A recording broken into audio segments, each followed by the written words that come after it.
खाली बसता येत म्हणताय.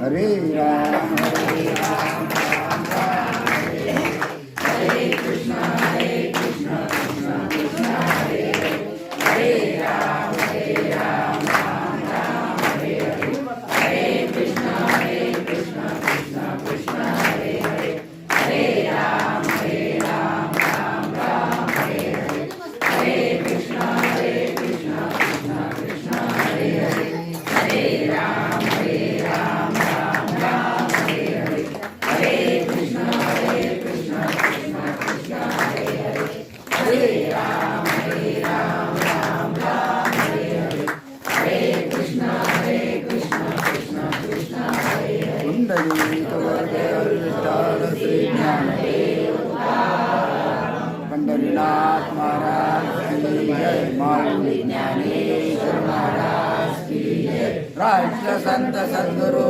श्रीपाद बाबा की जय, सच्चिदानंद रामदास बाबा की जय, सब संतन की जय. पा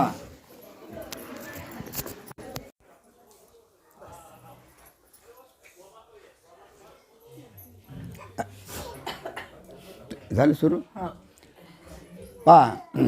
आज मोक्षदा एकादशी. या दिवशी गीता जयंतीचं महत्त्व आहे. या दिवशी गीता जयंती म्हणून साजरी करतात दरवर्षी, बरोबर आहे. आणि त्या निमित्तानं आज या ठिकाणी विकास भाऊ देशमुख नाही काय यांनी अनायशेष हा कार्यक्रम ठेवलेला आहे. हे पहिली गोष्ट. दुसरी गोष्ट म्हणजे आज चौकामध्ये गजानन महाराजांचे फोटो बसवतात, बरोबर आहे. कारण गजानन महाराज या भागात कसे आहे, प्रसिद्ध आहे, बरोबर आहे. पण ज्यांनी संपूर्ण महाराष्ट्रात नवे संपूर्ण भारतात नवे परदेशामध्ये सुद्धा हे जीवाच्या उद्धाराचं कार्य केलं, अनायशेच भाग्यानं ते या मलकापुरात एका चौकीमध्ये बसवलेलं आहे. हे आमचं भाग्य. असे ठिकठिकाणी जर तुम्ही श्रीपाद बाबांचं जे कार्य आहे हे कार्य जगाला दिसून येईल, नाही काय. कारण जीवाच्या उद्धाराचं कार्य कोण करतो, संत करतो, बरोबर आहे. संत म्हणजे चमत्कार नव्हे, संत म्हणजे श्रीमंत करणे नव्हे, बरोबर आहे. संत म्हणजे शेतीबाडी मुलं बाळं वगैरे काही हे करणे नव्हे. संताचं ते कामच नाही. संताचं फक्त एकच काम आहे, जीवाचा उद्धार करणे. आणि नेमकं जग हिच्यातच अटकलेलं आहे. गज कीर्तनं सुरू आहे, प्रवचनं सुरू आहे, पारायणं सुरू आहे, दानधर्म सुरू आहे, तीर्थयात्रा सुरू आहे, जपतप सुरू आहे, सर्व सुरू आहे. पण नेमकं भगवंत म्हणजे काय आणि त्या भगवंताचा परमात्म्याचा अनुभव येईल कसा येईल हे मात्र कोणीच सांगत नाही. चाललं पिचेशियाई आगी दटाई. मग ज्ञानेश्वर माऊलींनी आपल्या भगवान श्रीकृष्णाने गीता कोणाला सांगितली, अर्जुनाला, बरोबर आहे. मग गीता अर्जुनाला जर सांगितली तर भगवंतानं त्या अर्जुनाला त्या गीतेप्रमाणे अनुभव आणून दिला का नाही, दिला का नाही. मग तो अनुभव आता कुठे गेला, काही समजत नाही. चाललं फक्त श्लोक पाठ करणं. बरं, संस्कृत भाषा होती, लोकांना गीता समजत नव्हती, म्हणून आमच्या ज्ञानेश्वर माऊलीनं जगावर उपकार केले 750 वर्षापूर्वी. आणि ती गीता या ज्ञानेश्वरीत बसवली. निदान आता तरी जगाला हे कळेल, परंतु अजूनही जगाला ज्ञानेश्वरी, गीताचं सोडा, पण ज्ञानेश्वरी कळली नाही. नामा म्हणे ग्रंथ श्रेष्ठ ज्ञानदेवी आणि एक तरी ओवी, एका ओवीचा अनुभव येणं ज्ञानेश्वरीतला एका ओवीचा अनुभव येणं म्हणजे संपूर्ण ज्ञानेश्वरी कळणं. मग आम्ही त्या भगवंताला ढूंढून राहिलो. आता मला सांगा, तुम्ही जेवण करून राहिले, बरोबर आहे, त्या जेवणामध्ये मीठच नाही, हे कोणाला समजेल? कोणाला समजेल? ज्या वेळेस तुम्ही घास खाल त्या वेळेस समजेल हिच्यात मीठ नाही. आणि मीठ घेतल्यानंतर मग त्याची चव वाढेल की नाही? म्हणजे ती चव हा अनुभवाचा विषय आहे. जेवण झाल्यानंतर आपलं पोट भरलं की नाही हे आपल्याला कळते. अनुभव का बिना अनुभव? अनुभव, बरोबर आहे. तोंडात मिरची घातल्यानंतर तिखट लागते, अनुभव का बिना अनुभव? अनुभव आहे, बरोबर आहे. मग आता जगामध्ये जर एवढा संसारामध्ये अनुभव आहे तर परमार्थात अनुभव असावा का नसावा? असायला पाहिजे. मग आहे का अनुभव? आहे अनुभव. अरे इथं बसणाऱ्या बुवाला तरी अनुभव आहे काय? कीर्तनकाराला कीर्तन सुरू आहे का अनुभव? नाही. कारण त्यांनी ज्ञानेश्वरी गीता यामध्ये ते घुसलेच नाही. जो अनुभव अर्जुनाला आला, जसा अनुभव संतांना आला, जसा अनुभव उद्धवाला आला, भागवत सांगितलं उद्धवाला अनुभव आला, अर्जुनाला अनुभव आला, आमच्या ज्ञानेश्वर माऊलीनं सर्व संतांना अनुभव आला, तसा जर अनुभव आला असेल तर आम्ही भाग्यवान, तरच आमच्या जीवाचा उद्धार होईल. नाही तर जीवाचा उद्धार होणार नाही. 184 सुटणार नाही. तुम्ही तिच्यामध्ये अडकाल. हां, देवदेव सुरू आहे, कीर्तन प्रवचन पारायण वगैरे वगैरे सुरू आहे, तीर्थयात्रा दानधर्म सुरू आहे, काही हरकत नाही. ते पुण्याचं काम झालं. कोणतं काम झालं? मग पुण्याचं काम झाल्यानंतर तुम्ही कुठं जाल मला सांगा? स्वर्गात जाल. स्वर्गामध्ये काय कराल? ते सुख तुम्ही उपभोगाल, बरोबर आहे. बघा, ते सुख तुम्ही उपभोगाल. जे सुख इंद्राला भेटते तेच सुख तुम्हाला भेटेल. मग आता त्या सुखामध्ये स्वर्गात गेल्यानंतर जो तुम्हाला सुख होईल, जे तुम्हाला आनंद होईल, त्या सुखामध्ये, त्या आनंदामध्ये नरकातल्या किळा जो सुख भोगतो तिच्यामध्ये काय फरक आहे सांगा? नरकातला किळा भोगतो तरी त्याला तिच्यात आनंद, स्वर्गात गेल्यावर तो आनंद भोगतो, तिच्यामध्ये आनंद आहे, बरोबर आहे. पण होते काय? तो भोगल्यानंतर आमचं पुण्य खल्यास झाल्यानंतर पुन्हा वरून ढकलून देतात स्वर्गातून खाली. जा पुन्हा मनुष्य जन्मात, पुन्हा जन्माला येतो. चांगली संगती घडली तर जीवाचा उद्धार होईल, संताची संगत घडली तर जीवाचा उद्धार होईल, नाही तर होणार नाही. कारण जगामध्ये पहा किती धिंगाणा सुरू आहे. अबाबाबाबाबाबा, देवाच्या नावानं लाखो रुपये, करोडो रुपये आणि मोठे मोठे आश्रम बांधणं सुरू आहे, बरोबर आहे. मग अनुभव एवढे मोठे, आम्ही एवढा मोठं साधू म्हणतो, संत म्हणतो, मग त्यांनी एखाद्याला अनुभव आणून दिला का? बोलत जा. दिला? नाही दिला आणून. फक्त सांगतात तुम्ही असं करा, तुम्ही तसं करा, तुम्ही तसं करा. ओ, पण आम्हाला अनुभव येईल केव्हा? जो अनुभव संतांना आला तो अनुभव आम्हाला जर आला तर आम्ही भाग्यवान, नाही तर भाग्यवान नाही. लक्षात घ्या. कारण ज्ञानेश्वरी आणि भागवत हा जो हे जे लिखाण केलेलं आहे हा अनुभवाचा विषय आहे. नुसते याचे पारायण करून जमणार नाही, नुसतं वाचून जमणार नाही, तर याचा अनुभव यायला पाहिजे. एकदा अनुभव आला की संपूर्ण ज्ञानेश्वरी आणि भागवत आपोआप कळते. आता आमच्या साधकांना विचारा, तुम्ही काही विचार नवीन आहे परंतु साधकांना विचारा, त्यांना नामानं जो अनुभव आला त्या अनुभवाच्या द्वारे आज संपूर्ण ज्ञानेश्वरी आणि भागवत त्यांना कळते. आणि तो अनुभव महत्त्वाचा आहे. आणि तो अनुभव जोपर्यंत येत नाही तोपर्यंत जीवाचा उद्धार होणे नाही. म्हणून परमार्थात अनुभव पाहिजे. बिना अनुभवाचा परमार्थ तर सुरूच आहे जगात, आहे ना, सुरू बिना आहे, चालू आहे का? देवदेव करून. आता आमच्या इथं पारायण आहे आमच्या घराच्या जवळ, पारायण 7 दिवसापासून सुरू आहे, काही ऐकू येत नाही. अरे हो बाबा, इतके मोठे मंडळी जमली, बाया माणसं जमले, पण त्यांना तुमच्या आतमध्ये असलेलं जो गुह्य आहे, जे गुह्य भगवंतानं अर्जुनाला सांगितलं, जे गुह्य भगवंतानं उद्धवाला सांगितलं आणि त्या जीवाचा उद्धार केला, ते गुह्य आम्हाला ते बुवा सांगतात काय? किंवा सांगणार आहे काय एखादा बुवा? सांगणारच नाही. मग उद्धार कसा व्हा? वाचून उद्धार होत नाही, लक्षात द्या. म्हणून म्हटलेलं आहे, वेदविद जरी झाला, वेदविद जरी झाला, विद्वान असो, पंडित असो, मोठे मोठे ग्रंथ पाठ करणारा असो, संपूर्ण वेद जरी पाठ केले तरी त्याचा फायदा नाही. ज्ञानेश्वरीचा वेदविद जरी झाला, माते नेनता वाया गेला. अरे बाबा बाबा बाबा बाबा, तुलाही विद्वान पंडित आहे, पण मला जाणलं काय? मला जाणलं काय? माझा अनुभव तुला आला काय? भगवंत म्हणतात तू वाया गेला. कन सांडवणी उपनाला कोंडा जैसा.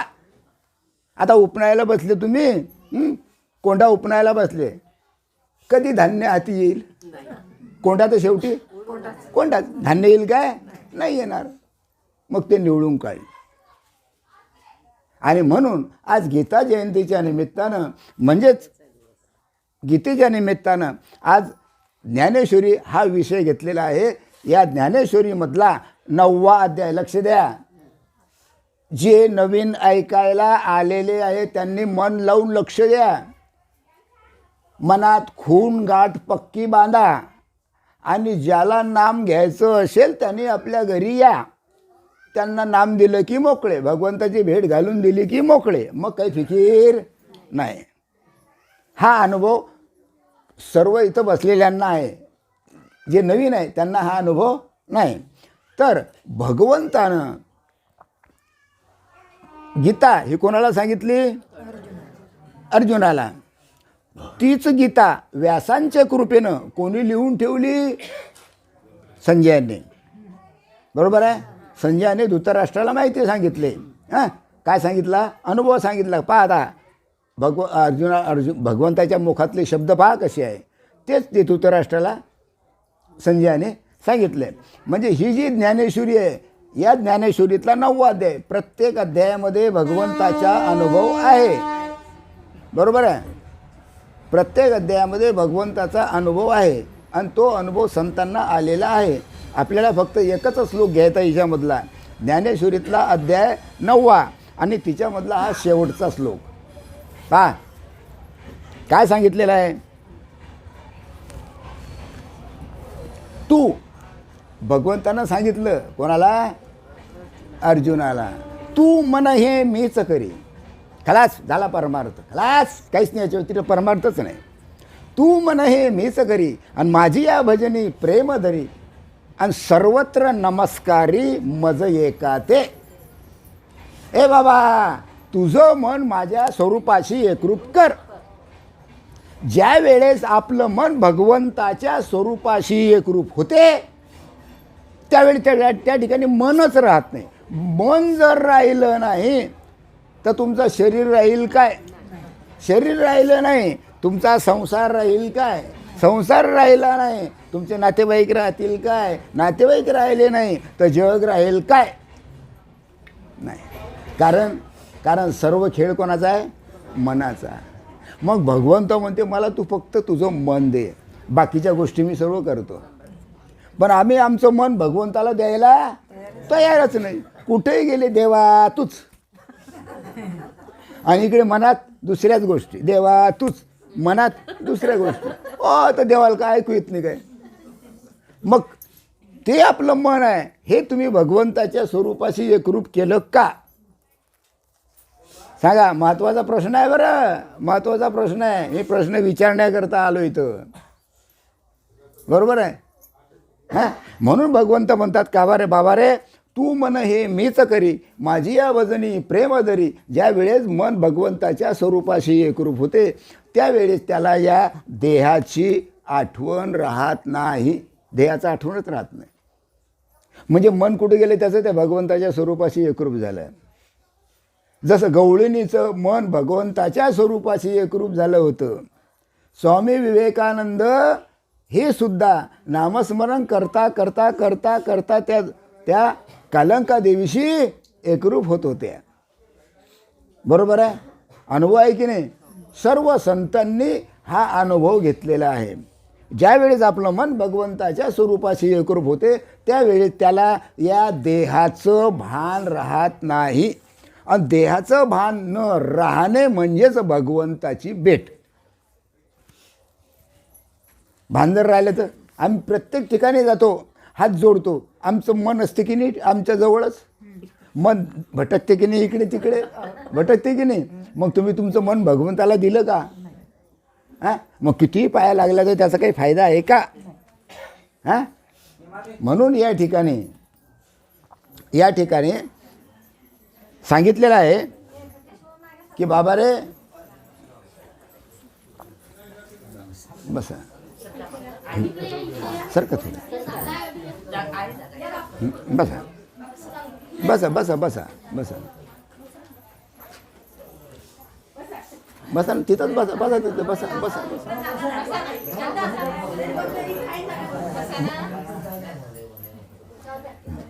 पहा, हां झालं. काय सांगितलेलं आहे? तू आपले मन मद्रूप कर. एकाच वाक्यामध्ये जीवाचा उद्धार आहे. एकाच वाक्यात, एवढं मोठं वाचायची जरूरत नाही. पण तो उद्धार होण्याकरता संताची भेट पाहिजे. आम्ही सर्वांना संत म्हणतो. कीर्तन करणारा संत, प्रवचन करणारा संत, भागवत करणारा संत, मोठा बुवा आला मिशा आला संत, हजारो लोक त्याच्या मागे फिरून राहिले संत. नाही, ते संत नाही. संत हे ओळखू येत नाही. आमच्या ज्ञानेश्वर माऊलींना कोण ओळखलं? किती हाल झाले ज्ञानेश्वर माऊलीचे, विचार करा. ओळखलं कोणच ओळखलं नाही. तुकाराम महाराजांचे किती हाल झाले, बरोबर आहे. कोण ओळखलं? कोणच ओळखलं नाही. पण ज्या वेळेस त्यांनी शरीर सोडलं त्यावेळेस ज्ञानेश्वर महाराज की, अरे असताना किंमत नाही आणि गेल्यावर बोंबलून काही फायदा आहे काय? हां, संत हे ओळखू येत नाही, लक्षात घ्या. आणि जो ओळखू येतो तो संत नसतो. संत कधीच ओळखू नाही आले, कधीच नाही, येणारही नाही. संताला आतापर्यंत कोणच ओळखलं नाही. भगवंताला कोण ओळखलं? श्रीकृष्णाला कोण ओळखलं? कोणच नाही. फक्त गोपिकांनी ओळखलं, बाकी कोणच ओळखलं नाही. रामाला कोण ओळखलं? रामाला कोण ओळखलं? कोणच नाही. फक्त वानराईने ओळखलं, पशुपक्ष्यानं रामाला ओळखलं की हा अवतारी पुरुष आहे, भगवंत आहे. फक्त त्यांनीच ओळखलं, बाकी कोणच ओळखलं नाही. वानराईनं ओळखलं नाही, वानरानं ओळखलं पण माणसानं ओळखलं नाही. आत्ताही असंच सुरू आहे. सर्व जीवजंतू ओळखतात भगवंताला, कारण त्यांचं स्वरूप आहे. पण मनुष्य मात्र भगवंताला ओळखणे ही दुःखाची गोष्ट आहे. कारण त्यांना तशी संताची भेटच झाली नाही. तसंच संताची भेट झाली तर उद्धार व्हायला उशीर नाही. हां, एक सांगा, मी सांगत नाही बरं. हरी उच्चारणे, हरी उच्चारणे अनंत राशी अनंत पापराशी. हरी उच्चारणे अनंत पापराशी. हां, आणि जाती लय अशी 15 वर्षानं, 20 वर्षानं, 25 वर्षानं, 50 वर्षानं. कसं? केव्हा केव्हा? ताबडतोब. अरे हरी उच्चारणे अनंत पाप. कितीही पापी असला तरी भगवंताच्या नामाचा नुसता उच्चार केला तरी सुद्धा पाप शिल्लक राहत नाही. ताज्या एका क्षणामध्ये पाप नाहीसे होतात. एका क्षणात. किती? एका क्षणात जीवाचा उद्धार होतो. मग आमच्या जन्मल्यापासून आतापर्यंत किती क्षण गेले बोला? किती दिवस गेले, किती वर्ष गेले, किती महिने गेले? आम्हाला आला अनुभव? आम्हाला आला भगवंताचा अनुभव? आलाच नाही. मग का आला नाही? संताची भेट नाही. बरोबर आहे. मग पहा, या ठिकाणी सांगितलेलं आहे, तू आपले मन मद्रूप कर, माझ्या भजनामध्ये प्रेमाने रंगून जा. पहा, आता प्रेमच माहीत नाही, प्रेमाचं भजनच माहीत नाही. भजन तर करतो पण त्या भजनामध्ये प्रेम पाहिजे. प्रेमच माहीत नाही. ज्या वेळेत भगवंताचं नामस्मरण करता करता करता करता करता आपोआपच प्रेम निर्माण होते आणि ते प्रेम निर्माण झाल्यानंतर आपोआपच त्याच्या डोळ्यातून अश्रुधारा निघू लागतात. आपोआप संत चरण रज लागता सहज. सर्व बुवा घेतात कीर्तनकार सर्व बुवा घेतात हा अभंग. संत चरण रज लागता सहज वासनेची बीज जोडून वासनाच शिल्लक राहत नाही संतांची भेट झाल्यानंतर. आणि मग रामनामी उपजे आवळी. संतांच्या कृपेनं रामनाम मिळते आणि रामनाम मिळाल्यानंतर मग काय होते, सुख घडोघडी वाढव लागे. आपोआपच ते सुख आतमधून बाहेर उफाडते. ते सुख बाहेर उफाडलं. नामस्मरण करता करता करता करता करता ते सुख आतमध्ये आहे. भगवंत हा आतमध्ये आहे, बाहेर नाही. बाहेर तुम्ही कधी कधी कधी कधी कधी पूर्ण जगामध्ये फिरले, सर्व तीर्थयात्रा केल्या, भगवंत भेटणार नाही. भगवंत हा कुठे आहे, तुमच्या आतमध्ये. जनाबाईनं भगवंताला कुठं कोंडलं, हृदयात कोंडलं. बरोबर आहे, कोंडलं की नाही. मारुतीनं रामाला कुठं कोंडलं, हृदयात कोंडलं. बरोबर आहे. सर्व संतांनी भगवंताला हृदयात कोंडलं. आणि आम्ही आमचा भगवंत कुठे आहे, बाहेर. आमच्या हृदयामध्ये फक्त संसारच आहे, भगवंत नाही. संसार करायचा नाही असं नाही, संसार करा पण त्याची भेट घेऊन करा. देव होऊ नये देवाशी बजावे तरीच तरावे तुका म्हणे. पहिले देव व्हा, भगवंताचा अनुभव घ्या आणि मग तुमचा संसार चालू द्या. संसार काही चुकत नाही. प्रत्येकाला जोपर्यंत देह आहे तोपर्यंत संसार आहेच. संसार काही सुटत नाही, पण त्याची भेट झाली पाहिजे. या जन्मामध्ये भगवंताची भेट होणं आवश्यक आहे. जर नाही झाली तर मात्र लक्ष चवण्याची दुःखच दुःख आहे, दुःखच दुःख आहे. मला सांगा, आतापर्यंत जन्मल्यापासून मरेपर्यंत किंवा इतके वय झालं तुमचं, जन्मल्यापासून आता तुम्ही केवढे झाले पहा, कोण हिच्यामध्ये सुखी आहे? एक तर सांगा की मी सुखी आहे, मला कोणताच त्रास नाही. एक दाखवा, एक आहे का कोणी सुखी? एकही सुखी नाही. मग हे जर तुम्हाला सुख पाहिजे असेल भगवंताचं, मग स्वतःवर जर दुःख आलं ते दुःख वाटतच नाही. ते सर्व सहन करतो मनुष्य. ते दुःख त्याचं नसते, ते भगवंताचं असते. भगवंत भक्ताला काय करतो, जवळ घेतो. आमच्या जनाबाईनं भगवंताला हृदयामध्ये केलं, हृदय बंदीखाना केला. नुसतं अभंग म्हणून चालेल का हो? त्याच्याकरता काय पाहिजे, अनुभव. हृदय बंदीखाना केला आणि आत विठ्ठल कोंडला. त्या जनाबाईनं त्या भगवंताला आत कोंडलं. हां, केव्हा कोंडलं? शब्दे केली जुळाजुळी, शब्दे केली जुळाजुळी, विठ्ठल पायी घातली बेडी. शब्द, कोणत्या शब्दाची जुळवणी केली? आमच्या साधं गेले माहीत आहे, हे जे आले येले तिकडून आले ते यायला माहीत आहे. शब्दे केली जुळाजुळी. मग संतानं काय केलं, जनाबाईनं काय केलं, शब्दाची जुळवणी केली, की ज्या जुळवणीमुळे आम्हाला भगवंताची ओळख होते, विठ्ठलाच्या चरणाशी आमची मिठी पडते. शब्दे केली जुळाजुळी आणि विठ्ठल पायी घातली बेळी. आणि मग म्हणा धरीला पंढरीचा चोर. आणि मग जनाबाईला असं झालं हां, की भगवंताला कुठं ठेवून कुठं नाही.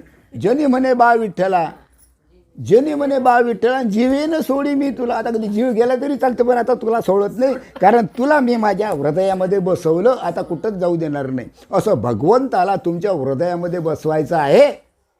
जो बसवून देईल, जो आम्हाला अनुभव आणून देईल, त्याला संत म्हटलेलं आहे. बाकीचे संत नाही, सर पोट बरे.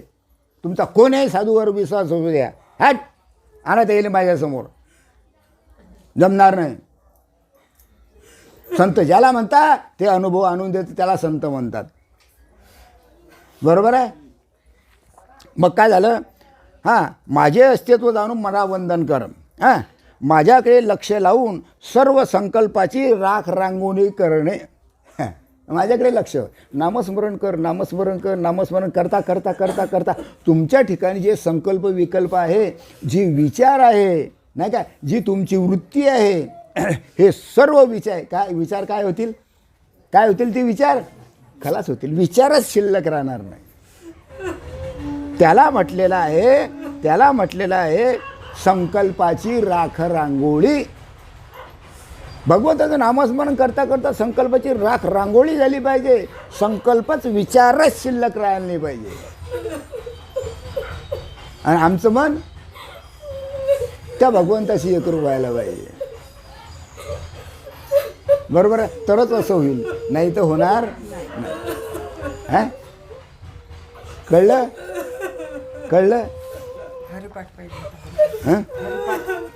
हां, त्याला म्हटलेलं आहे मध्याची चोख होणे. असा जेव्हा तू माझ्या ध्यासाने पूर्ण होशील. पहा काय आहे, ऐकून घ्या. काय आहे? याला म्हणतात भक्तिसुख, याला म्हणतात भक्तिप्रेम, याला म्हणतात भगवंताचं प्रेम. कुठून उफाळलं? अरे कुठून उफाळलं? आतून उफाळलं. कंठी प्रेम दाटे, नैनी नीर लोटे, हृदय प्रगटे राम. ज्या वेळेला तो राम, तो भगवंत तुमच्या हृदयात ज्यावेळी येऊन बसतो, त्यावेळेस ही वृत्ती उफाडते आणि डोळ्यातून अश्रू येतात, कंठ दाटून येतात, घळा तो रडतो. त्याला म्हणतात भगवंताचं प्रेम. आणि अशा जीवाचा भगवंत उद्धार करतो. तुम्हाला कधी भगवंताकरता रडू आलं? कधी 2 आसू भगवंताकरता गाळले का तुम्ही? सांगा मला. हां, संसाराकरता किती रडले? बापा. कोणी मेलं किरळ. काय हरिपाठाचं पुस्तक दुसरं नाही का काही? हरिपाठ भागवत काही घ्या. कोणताही दे ना, कोणता ग्रंथ असेल ते. कोणते?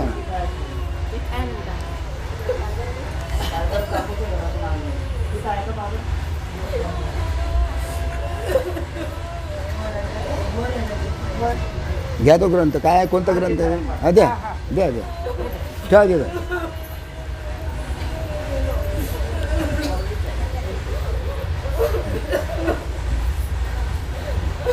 पहा, तेव्हाच माझ्या स्वरूपाला तू पावशील. ज्या वेळेस असं होईल त्यावेळे माझ्या स्वरूपाला तू पावशील. म्हणजे माझी काय होईल? भेट होईल. हां, हे आपल्या मनातील रहस्य मी तुला प्रगट केलं. आणि हेच भगवंतानं उद्धवाला सांगितलं. असं झालं पाहिजे. वृत्ती तुमची उफाळली पाहिजे. वृत्ती उफाळली की डोळ्यातून काय येते? अश्रू येते. फुकट नाही अश्रू येत, वृत्ती उफाळते. बरोबर आहे? हे आपल्या मनातील रहस्य मी तुला आज प्रगट केलेले आहे. अरे आम्ही सर्वापासून, पहा एक शब्द महत्त्वाचा आहे. हे ज्ञानेश्वरी आहे, ज्ञानेश्वर माऊलीनं लिहून ठेवली, फुकट नाही. काय आहे? अरे आम्ही सर्वापासून आजपर्यंत जे गुप्त ठेवलेलं आहे, भगवंत सांगतात. कोणाला? अर्जुनाला. अरे सर्वापासून आम्ही गुप्त ठेवलं, ते गुप्त आज तुला सांगितलं. सर्वापासून आम्ही, भगवंत सांगतात, मी माझ्या आईला नाही सांगितलं, बापाला नाही सांगितलं, बायकोला नाही सांगितलं, रुक्मिणी मातेला, कोणालाच नाही सांगितलं. ते गुह्य मी फक्त तुला सांगितलं. कोणाला? हां, अर्जुनाला. मग अरे आम्ही सर्वापासून आजपर्यंत जे गुप्त ठेवले आहे ते लाभून तू सुखाने ओतप्रोत भरून राहशील. तुझ्या ठिकाणी सुख निर्माण होईल, आनंद निर्माण होईल आणि तुला सुख मिळेल. हिच्यामध्येच आनंद आहे, प्रेम आहे, सुख आहे. आणि हे सुखच, हे प्रेमच, हे आनंदच जीवाचा उद्धार करणार आहे. बरोबर आहे? अशा रीतीने भक्ताचा कल्पवृक्ष, बरोबर आहे, अशा त्या ब्रह्मस्वरूप सावळ्या श्रीकृष्णांनी अर्जुनाला बोध केला.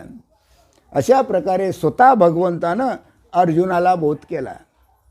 पहा, स्वतः भगवंतानं अर्जुनाला बोध केला. मग कोणता बोध केला शिन? ते म्हणजे भगवंताचं नाम, परमगुप्त रहस्य, आपल्या आतमध्ये असलेलं रहस्य, ते नाम भगवंतानं कोणाला सांगितलं? अर्जुनाला सांगितलं. आणि म्हणून तो अनुभव कोणाला आला? अर्जुनाला आला म्हणून सांगितलेलं पहा. अशा रीतीने भक्तांचा कल्पवृक्ष अशा त्या ब्रह्मस्वरूप सावळ्या श्रीकृष्णाने अर्जुनाला बोध केला. पण इकडे काय झालं, म्हातारा धृतराष्ट्र ते बोल स्वस्तपणे ऐकत होता. जो अनुभव भगवंतानं अर्जुनाला आणून दिला होता, कोणाला? अर्जुनाला आणून दिला होता. तर हा जो अनुभव आहे, हा अनुभव संजय धृतराष्ट्राला सांगत होता. आता संजय कोण?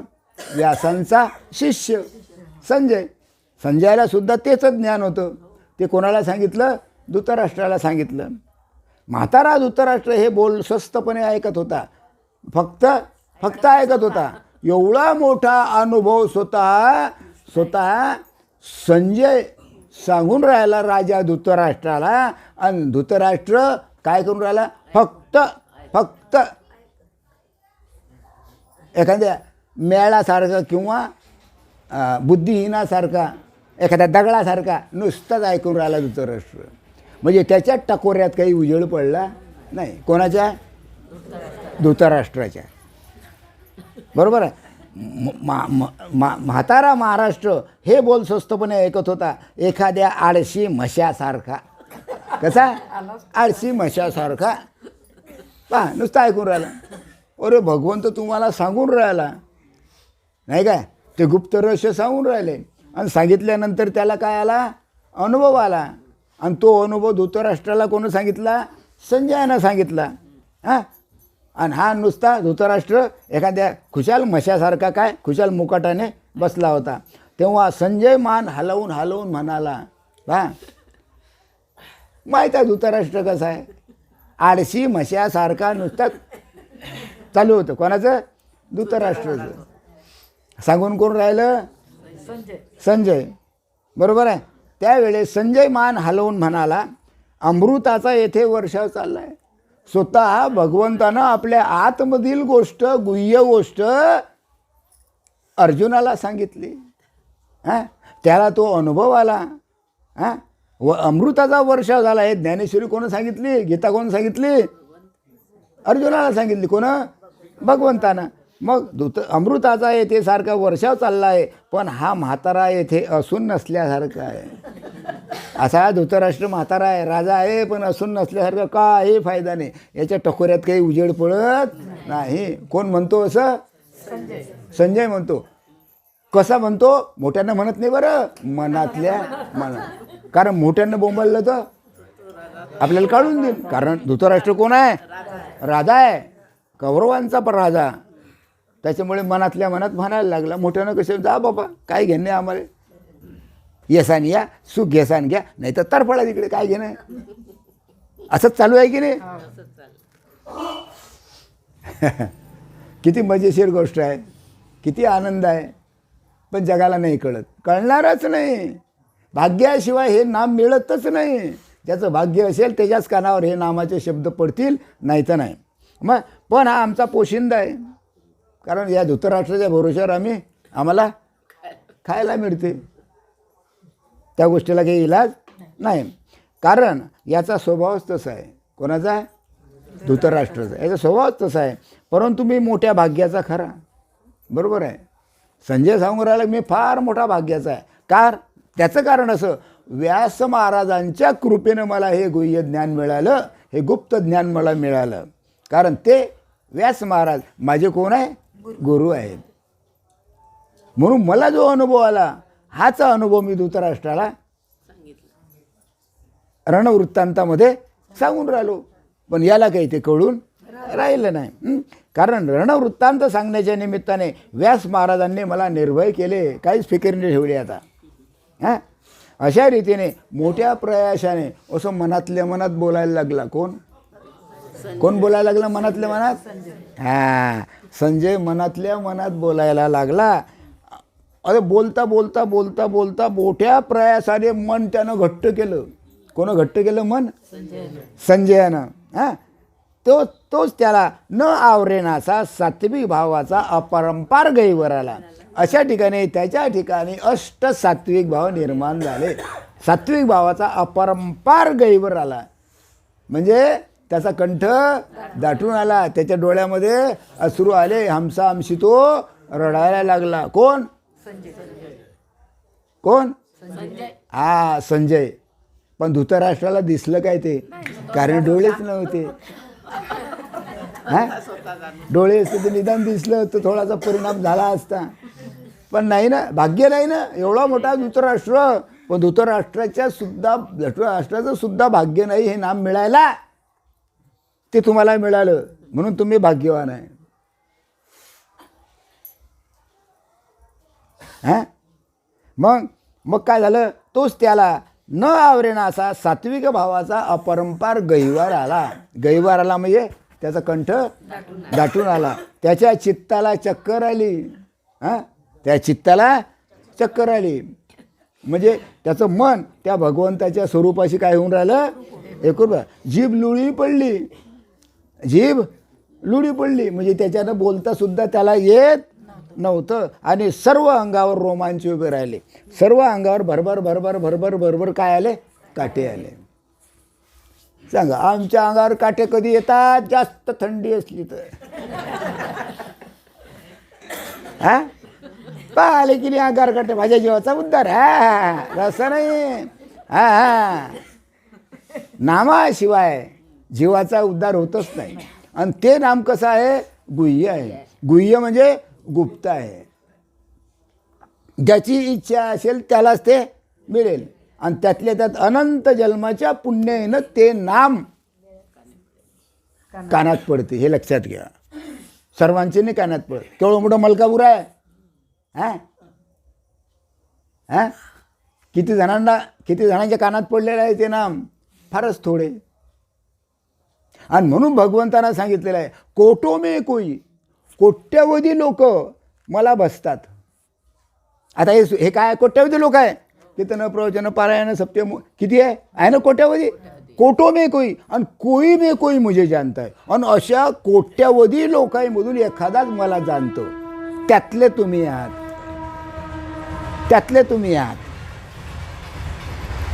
म्हणजे एवढे तुम्ही भाग्यवान आहात. कारण ते नाम जे भगवंताने दिलं अर्जुनाला, भगवंतानं उद्धवाला दिलं, संताजवळ जे नाम होतं ते अनायसच भाग्यानं तुम्हाला मिळालं, म्हणून तुम्ही भाग्यवान आहात.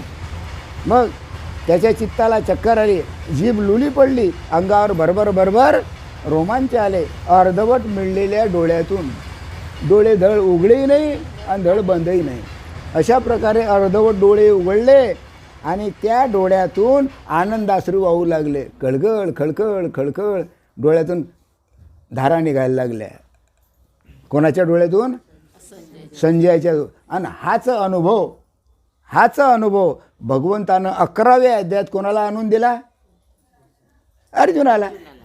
11वा अध्याय विश्वरूप दर्शन योग. ज्यावेळेस भगवंतानं विश्वरूप धारण केलं त्यावेळेस वर पाहायला लागला. हां, त्यावेळेस हात जोडायला लागले. भगवंता, आता हे तुझं रूप आता हां, आता माझ्याच्यानं की पाहिल्या जात नाही. आता डोळे, आता मला पुन्हा भानावर आण. हात थरथर थरथर कापायला लागले. कोणाचे? अर्जुनाचे. डोळ्यातून गळगळ गळगळ अश्रू. काय आहे? अष्टसात्विक भावाचं वर्णन आहे. हेच विश्वरूप आहे. विश्वरूप म्हणजे काय? फार मोठं रूप गेलो तो आपल्याला डोळ्यात दिसेल. हां, तसं आहे का ते? हां, विश्वरूप याचा अर्थ तुम्ही नामस्मरण करता करता करता करता देहाचं भान राहत नाही, कारण तुमचं मन त्या भगवंताच्या स्वरूपाशी एकरूप होते.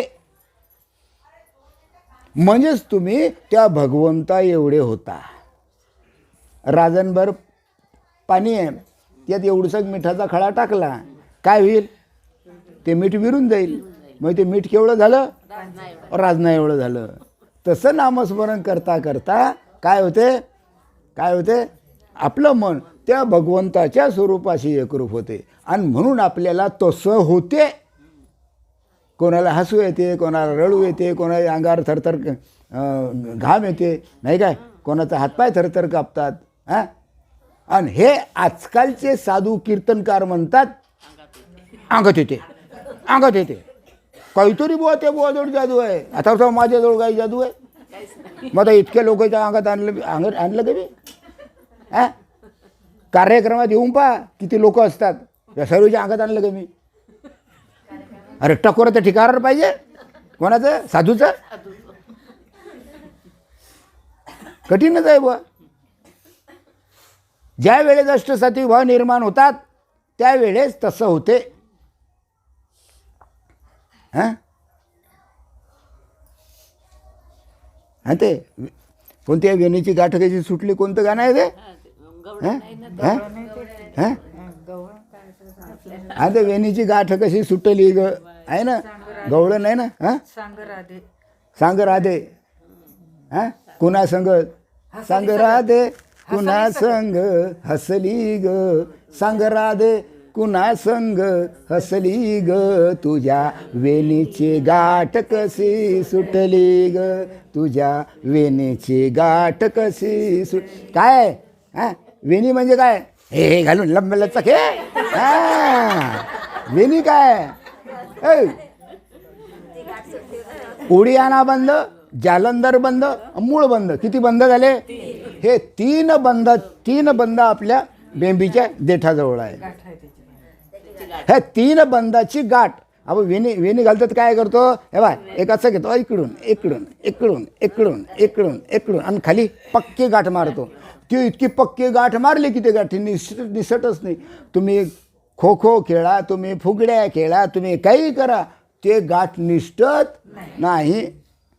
हां, तशी हे आमच्या बेबीच्या देठाजवळ पक्की गाठ मारली भगवंतानं. ही गाठ सुटायला पाहिजे. पण ज्या वेळेत भगवंत हसेल तेव्हाच. कळलं? भगवंत हसला की तीनही बंद नामस्मरणानं, हे तीनही बंद काय होऊन जातात? मोकळे होतात. त्यावेळी ते गाठ सुटते. म्हणजे आपलं मन भगवंताच्या स्वरूपाशी एकरूप झालं की कळ कुठं लागते? बेंबीच्या देठाजवळ. त्यावेळी ते बंद सुटतात. आणि ते बंद जोपर्यंत सुटत नाही तोपर्यंत जीवाचा उद्धार नाही. लक्षात घ्या. तुम्ही काही करा, हो काहीही करा, कीर्तन प्रवचन करा, पारायण करा, सत्य करा, तीर्थयात्रा, काहीही करा, बंद वेदांत पाठ करा, ही जी गाठ आहे ही गाठ नामाशिवाय सुटत नाही. ज्याच्याजवळ नाम असेल त्याचीच ही गाठ सुटेल. आणि गाठ सुटली त्याच जीवाचा उद्धार होईल. आणि ती तशीच असली मग उद्धार होत नाही. आता तुमच्या गाठा सुटल्या, चांगलं झालं. कारण नामात काय आहे? पॉवर आहे, शक्ती आहे. हां, आता बाकीच्याला वाटलं हा बुवा असा काय सांगतो. मी काही कीर्तन प्रवचन करणारा माणूस नाही. मी येळा माणूस आहे.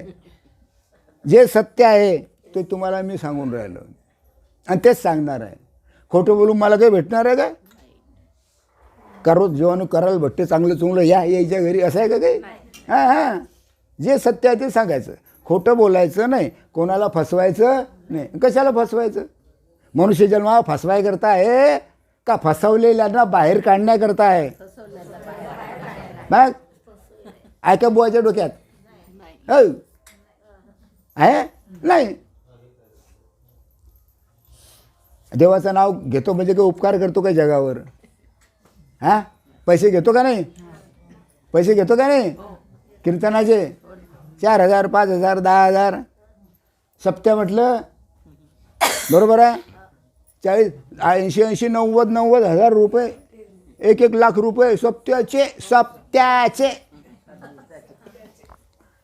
गरिबानं कुठून आणा? त्याची इच्छा नसते काय? हां, मग परमार्थ आहे का? परमार्थ आहे? परमार्थ नाही म्हणे याला फसवणं म्हणतात जगाला. संतही निस्वार्थी असतात. ज्याला कोणताच स्वार्थ नसते, कोणताच मतलब नसते, कोणताच मीपणा नसते, त्याला संत म्हणतात. हां, आजकाल तर परमार्थाच्या नावावर सर्व धिंगाणा सुरू आहे. चालू आहे की नाही धिंगाणा? हां, एखाद्या बुवाचे पैसे 5,000 रुपये ठरले कीर्तनाचे, एखाद्या बुवाजवळ जर त्या माणसाजवळ जर पैसे नसले तो म्हणते काय हरकत ते 2-3 दिवसांनी द्या. 2-4 दिवसानं तो माणूस भेटला का, हो ते कीर्तन केलं ते पैसे राहिले. तो कीर्तनकार म्हणतो त्या बुवाला, काय आहे, काय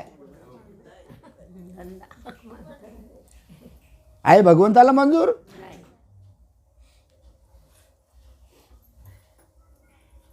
कठीण आहे बुवा. चला धिंगाणा सुरू आहे. मग अर्धवट मिटलेल्या डोळ्यातून आनंद अश्रू गळू लागले. कोणाच्या? संजयाच्या म्हणजे संजयाच्या ठिकाणी अष्टसात्विक भाव निर्माण झाले. आणि अंतर्यामी उसळणाऱ्या सुखाच्या लाटेने, पहा मी तुम्हाला पहिलं सांगितलं, ते लाट बरोबर आहे कुठून निर्माण होते? देबीच्या. हां, इथं सुख झालं, इथं आनंद निर्माण झाला की ती वृत्ती काय होते? उफाडते. ती वृत्ती उफाडली की डोळ्यामध्ये अश्रू आले. अनुभव का बिना अनुभव? आणि म्हणून शब्द वापरला, अंतर्यामात उसळणाऱ्या सुखाच्या लाटेने, आतमधून ते सुखाची जी लाट आहे हे उसळली, त्याला आतमधून आनंद झाला आणि त्याचं बाहेरचं शरीर थरथर कापायला लागलं. अनुभव आहे, सरथर कापायला लागलं. ते सुख ज्या वेळेत निर्माण होते त्यावेळेस ते हातपाय थरथर कापायला लागतात. त्याच्या रोमारोमात धर्मजळाचे निर्मळ बारीक बिंदू चमकू लागले. त्याच्या रोमारोमात म्हणजे प्रत्येक हे जे केस आहे ना, हां, म्हणजे संपूर्ण शरीरावर बारीक बारीक बारीक बारीक घामाचे थेंब आले. काय आले? घामाचे थेंब. कोणाच्या? त्या संजयाच्या.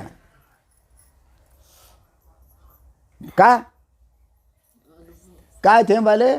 कारण त्याच्या ठिकाणी अष्टसात्विक भाव निर्माण झाले. कशानं झाले? फक्त नामानं. एवढी मोठी भगवंताच्या नामात ताकद आहे. शरीर फोडते शरीर. अनुभव असावा का नसावा? ज्याला अनुभव आहे तो भाग्यवान, ज्याला अनुभव नाही तो भाग्यवानच नाही. नाही काय? मग त्याच्या रोमारोमात धर्मजळाचे निर्मळ बारीक बिंदू चमकू लागले की जणू काय त्याने मोत्याच्या जाळ्याच आपल्या अंगावर घातल्या. बारीक बारीक बारीक बारीक थेंब.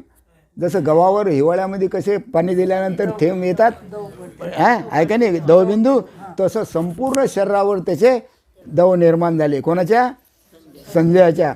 अशा प्रकारच्या महासुखाच्या, अपरंपार सुखात अशा प्रकारे महासुख निर्माण झालं, आनंद निर्माण झाला, भगवंताविषयी प्रेम निर्माण झालं.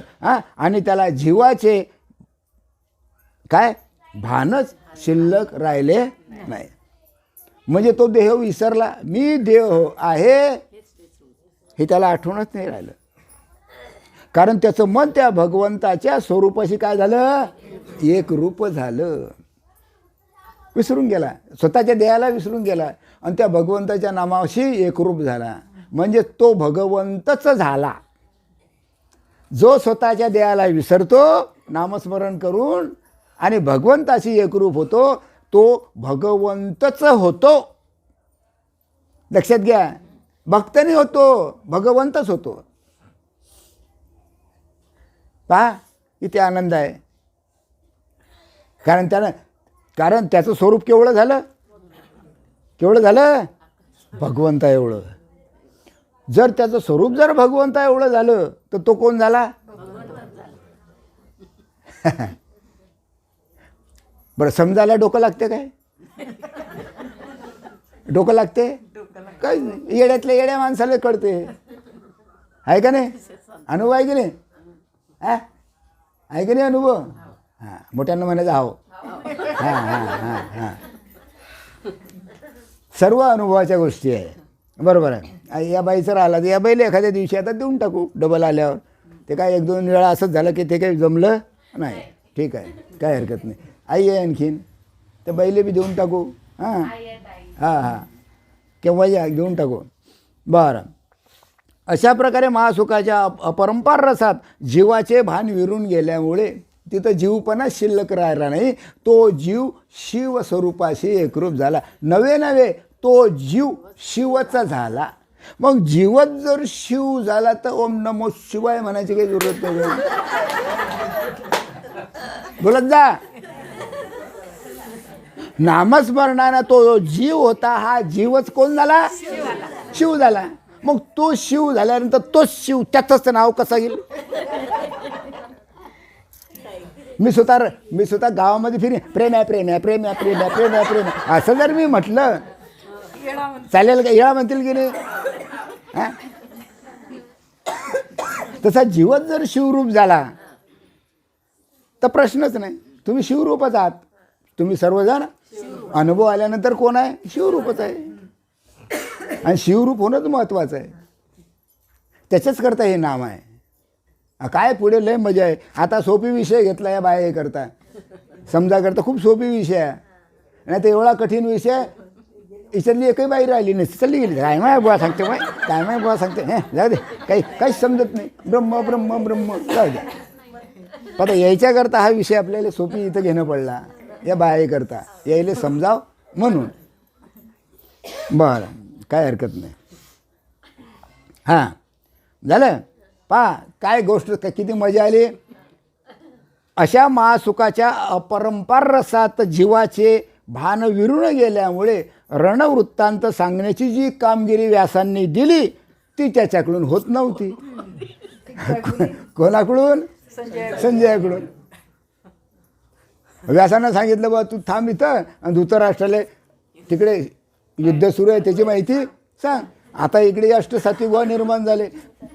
नामस्मरणानं भगवंताशी तो संजय एकरूप झाला आणि ते युद्ध तिकडे सुरू. काय सांगणार आहे?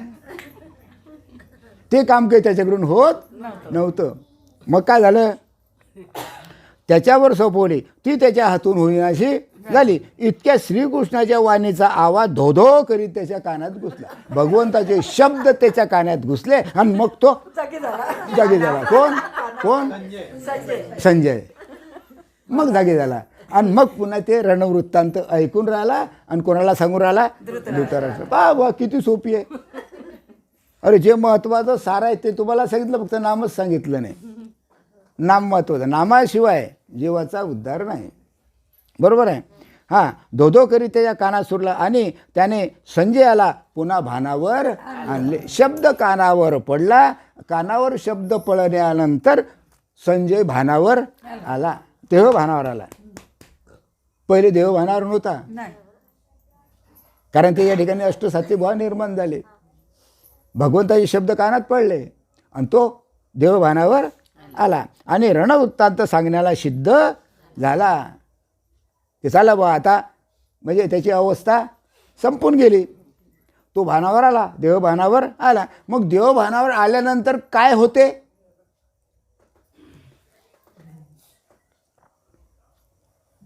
देवभानावर आल्यानंतर काय होते?